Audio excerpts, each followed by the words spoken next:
کیونکہ اب تو ہم تحقیق میں پڑ گئے عمل سے، تو عمل پہ اللہ ہمیں ڈالے کہ جی یہ کہاں سے ہے اور یہ کہاں سے ہے۔ ابو ہریرہ رضی اللہ تعالیٰ عنہ کا تعلیمی گشت، تعلیم کے وقت میں بازار میں ثابت ہے کہ وہ گشت کر رہے ہیں بازار والوں میں کہ بازار والوں تم اتنے عاجز کیوں ہو گئے، مسجد میں حلقہ لگا ہوا ہے اور حضور اکرم صلی اللہ علیہ وسلم کی میراث تقسیم ہو رہی ہے، جا کے لے لو۔ پھر اتنا ہی نہیں کہ تعلیم کی آواز لگا دی، فارغ ہو گئے۔ ابو ہریرہ مسجد میں بازار میں منتظر ہیں کہ یہ لوگ واپس آتے ہیں یا اس میں شریک ہوتے ہیں، لیکن یہ جھانک کر واپس آ گئے کہ وہاں تو کوئی مال تقسیم نہیں ہو رہا۔ پھر یہ فرمایا کہ نہیں، وہی حضور اکرم صلی اللہ علیہ وسلم کی وراثت ہے جو تعلیم کا حلقہ مسجد میں چل رہا ہے۔ حضور اکرم صلی اللہ علیہ وسلم نے امت کو اعمال کے وعدوں کے یقین پر اٹھایا تھا۔ ہماری تعلیم کا جو مقصد ہے بالکل وہی مقصد ہے جو حضور اکرم صلی اللہ علیہ وسلم کا تھا۔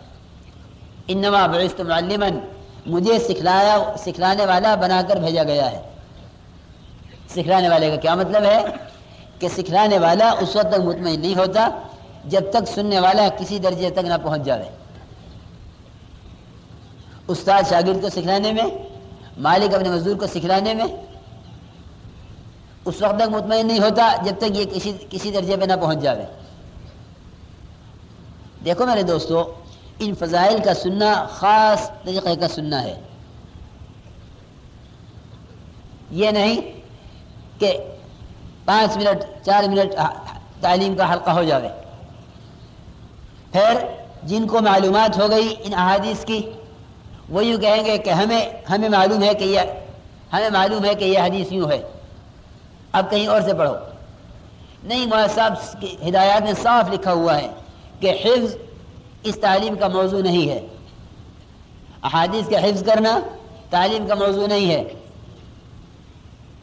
ان احادیث کا برکت کے لیے سن لینا یہ تعلیم کا موضوع نہیں ہے، بلکہ بار بار سننے، بار بار سنانے اور تعلیم کے علاوہ کے وقت میں تنہائیوں میں ان فضائل پر غور کرنے، اور جو مسجد میں سن کر آئے ہو اس کو بازاری اور گھریلو اور باہر کے شعبوں کے ماحول میں اس تعلیم کو لے جانا اور اس کے یقین کی طرف بلانا، یہ اس تعلیم کا موضوع ہے۔ یہ اس تعلیم کا موضوع ہے کہ ہم جو مسجد میں بیٹھ کے سن لی ہے تعلیم، اس تعلیم کو اب مسجد سے باہر لے کر نکلیں گے۔ اصل میں مقصود یہ تھا، مولانا جو فرماتے تھے کہ جس عمل کے کرنے کا وقت آوے اس عمل سے پہلے فضائل کی مشق کرو۔ ہمارے فضائل کے علم کا تعلق اگر عمل سے نہیں جڑا، اصل میں ان دونوں کے درمیان میں فاصلہ ہے۔ تعلیم کا وقت ہو رہی ہے، عمل کے وقت ہو رہا۔ تعلیم کا عمل کا جوڑ نہیں پیدا کیا ہوا کہ جوڑ کیا فرماتے تھے کہ تعلیم اور عمل کا جوڑ یہ ہے کہ جو فضائل تعلیم میں سنے ہیں ان کو اتنا سنا جاوے اور اتنا سنایا جاوے کہ عمل کے وقت وہ فضائل یاد آ جائیں، مستحضر ہو جائیں، تاکہ اس عمل پر احتساب آ جاوے، وہ عمل یقین پر آ جاوے کہ اللہ رب العزت نماز پر یہ دینے والے ہیں، صف اول پر یہ دینے والے ہیں، تکبیر اولیٰ پر یہ دینے والے ہیں، مسجد کی طرف قدم اٹھانے پر یہ دینے والے ہیں، باوضو گھر سے چلنے پر یہ دینے والے ہیں، مسواک کے استعمال پر یہ دینے والے ہیں۔ اس لیے میرے دوستو عزیز بزرگوں، سب سے پہلی بات یہ ہے کہ تعلیم کرانے والا وہ اس کا اپنا اندر کا فکر سننے والوں کو یقین پر لانا ہو۔ یہ نہیں کہ کتاب اس کو پڑھنے آتی ہو وہ کتاب پڑھ کے سنا دے، نہیں، کتاب پڑھنے والا کتاب سنانے سے پہلے ہی سوچے کہ حضور اکرم صلی اللہ علیہ وسلم نے ان فضائل کے ذریعے سے اپنی امت کو اسباب کے یقین سے ہٹایا ہے، میں ان فضائل کے ذریعے سے سننے والوں کو اور اپنی ذات کو سب سے پہلے اسباب کے یقین سے ہٹانے کے لیے تعلیم کرا رہا ہوں۔ دیکھو یہ تعلیم چلتی رہے گی، اسباب پر یقین رہے گا. یہ فضائل میں بیٹھنے والے جب ان کی دنیا دعوت کے تقاضوں یا عبادت کے تقاضوں کے مقابلے میں آئے گی تو یہ دعوت کے تقاضے کو یا عبادت کے تقاضے کو ترک کر دیں گے، چھوڑ دیں گے. اس لیے کہ یقین کی تبدیلی پر نہیں جڑے، صرف تعلیم کو عمل قرار دیا ہے.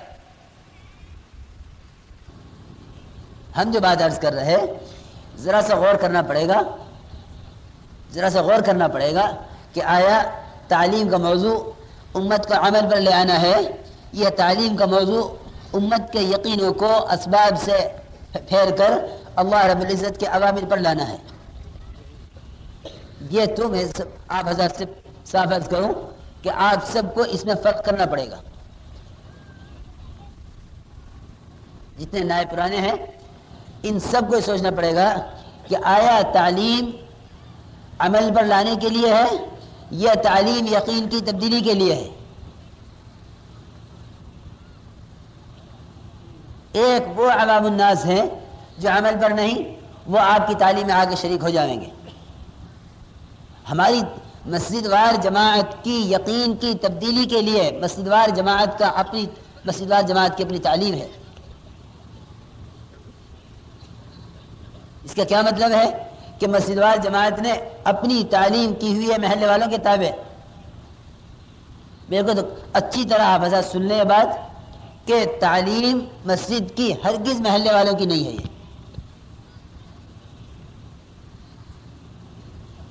یہ تعلیم مسجد وار جماعت کی تعلیم ہے. مسجد وار جماعت محلے والوں کو اپنی تعلیم کی دعوت دے گی، لیکن یہ نہیں کہ جب محلے والے اٹھنے لگیں یا محلے والے تقاضا کریں تو آپ محلے والوں کو دیکھ کر تعلیم ختم کر دیں. میں سچی عرض کر رہا ہوں کہ ہماری تعلیم معاوضہ ہم سے فرماتے تھے کہ فضائل کی تعلیم 1.5 گھنٹہ یا 1 گھنٹہ ہو، کم سے کم 1 گھنٹہ، زیادہ 1.5 گھنٹہ ہو. میں غور کرنے لگا، میں نے کہا بھائی اب ہمارے سارے ساتھی کہتے ہیں کہ جی 5 منٹ 10 منٹ 15 منٹ سے زیادہ تحمل نہیں ہے. دیکھو سنو، حضور اکرم صلی اللہ علیہ وسلم کی مسجد میں عمل جاری ہے. 3 آدمی آئے، روایت سے ثابت ہے 3 آدمی آئے. ایک آ کر عمل میں شریک ہوا، ایک کھڑے ہو کر دیکھتا رہا اور ایک واپس چلا گیا. اس استعداد کی 3 قسمیں انسانوں کی ہمیشہ رہیں گی، لیکن کبھی مسجد نبوی کا عمل بازار والوں کے یا باہر والوں کے تابع ہو کر نہیں چلا. تعلیم مسجد وار جماعت کی اپنی ہے، تعلیم مسجد وار جماعت کی اپنی ہے. ہر استعداد کے لوگ آئیں گے باہر سے، وہ بھی آئیں گے جو صرف جھانک کر چلے جائیں گے. یہ حضور اکرم صلی اللہ علیہ وسلم کے زمانے کی بات ہے. وہ بھی آئیں گے جو جھانک کر چلے جائیں گے، وہ بھی آئیں گے جو کھڑے ہو کر دیکھیں گے، وہ بھی آئیں گے جو کچھ وقت کے لیے بیٹھیں گے، اور وہ بھی آئیں گے جو آخر تک بیٹھیں گے. یہ نہیں کہ مسجد وار جماعت کی تعلیم محلے والوں کے تابع ہو جاوے کہ بھائی محلے والوں میں جتنا تحمل ہوگا اتنی تعلیم ہوگی. یہ جو تعلیم صحیح شکل پر نہیں آ رہی ہے، اس کی وجہ یہ ہو رہی کہ تعلیم محلے والوں کے تابع ہو گئی ہے. اب محلے والے 10 منٹ یا 5 منٹ یا 7 منٹ یا بہت زیادہ ہوا کہیں تو 15 منٹ، یہ ہماری مساجد کی تعلیم کی انتہا ہے کہ 15 منٹ تعلیم ہوتی ہو. حالانکہ تعلیم کو اگر مسجد وار جماعت اپنی تعلیم قرار دے لے اور آنے والوں سے یوں کہے کہ تشریف رکھے، اگر یہ 5 منٹ 2 منٹ 1 منٹ پر بھی اٹھ کے کوئی جاتا ہے تو ان سے یوں کہہ دو کہ ہماری تعلیم تو ابھی چلے گی، آپ بیٹھنا چاہیں تو بیٹھیں. اس کا کیا مطلب کہ محلے والے اکتا گئے ہیں تعلیم بند کرو؟ یعنی میں نے اچھے کام کرنے والوں سے سنا کہ ان سے پوچھا گیا تعلیم کتنی دیر ہو، تو انہوں نے کہا بھائی جتنا محلے والوں میں تحمل ہو. میں نے کہا بھائی یہ کیا بات ہوئی؟ اس کا مطلب یہ ہے کہ اب مسجد کے اعمال دعوت وہ بازار والوں کے تابع ہو کر چلیں گے. امت میں تو نماز کی اور کلمے کی کہیں کی بھی امت کے اندر طلب نہیں ہے، تو اس کا مطلب یہ ہوا کہ دعوت اپنی سطح سے نیچے اترے گی؟ نہیں، یاد رکھو تعلیم کرانے والا پہلے تو یہ طے کرو کہ تعلیم مسجد وار جماعت کی ہے، ہم اس تعلیم کی دعوت دیں گے، جو لوگ تعلیم میں آگے شریک ہوں گے وہ جتنی دیر بیٹھیں، 5 منٹ 2 منٹ 3 منٹ 10 منٹ وہ بیٹھیں، ہماری اپنی تعلیم ہے یہ مسجد وار جماعت کی، بے شک وہ وقت طے کریں گے جس میں زیادہ سے زیادہ لوگ شرکت کر سکیں، لیکن تعلیم کا عمل ہو رہا ہے مسجد وار جماعت کا، اس میں محلے والے اپنی اپنی استعداد کے بقدر بیٹھیں گے، ہم ترغیب دیں گے، اگر بیٹھتے ہیں تو ٹھیک ہے، اگر وہ اٹھ کر جاتے ہیں تو کہیں گے کہ اچھی بات ہے، ہمارا تو تعلیم ابھی آگے چلے گی، آپ جتنے بیٹھنا چاہتے ہیں بیٹھیں۔ اب تعلیم کرانے والا ایک ایک حدیث کو 3 بار پڑھے۔ دیکھو میرے دوستو، جب تک امت میں فضائل کا علم، نبوت والا علم امت میں نبوت کے طریقے سے نہیں آئے گا، نبوت کا طریقہ علم کے امت میں آنے کا، ہماری بات کا انداز ایسا ہونا چاہیے کہ جس میں سوال پیدا ہو اور سننے والے کے اندر طلب پیدا ہو جائے اس سے۔ حضور اکرم صلی اللہ علیہ وسلم نے سوال کھڑا کیا، کس طرح کیا کہ آپ نے ایک درخت کی ٹہنی ہلائی، پتے جھڑے، حضور اکرم صلی اللہ علیہ وسلم بیکار کاموں کے لیے نہیں آئے ہیں، جب پتے گرے تو کہا کہ پوچھتے کیوں نہیں میں نے ٹہنی کیوں ہلائی ہے، کہ آپ نے ٹہنی کیوں ہلائی ہے؟ کہ میں نے ٹہنی اس لیے ہلائی ہے کہ میں اس لیے بتانا چاہتا ہوں کہ جب ایک آدمی وضو کرتا ہے اور اس طرح وضو کر کے اس طرح نماز پڑھتا ہے تو اس کے گناہ اس طرح جھڑا کرتے ہیں۔ پھر سوال پیدا کیا تابعی نے، پھر سوال کھڑا کیا گیا تابعی میں، صحابی پوچھ رہے اپنے بعد والے سے، انہوں نے بھی وہی کیا جو حضرت اکرم صلی اللہ علیہ وسلم نے کیا،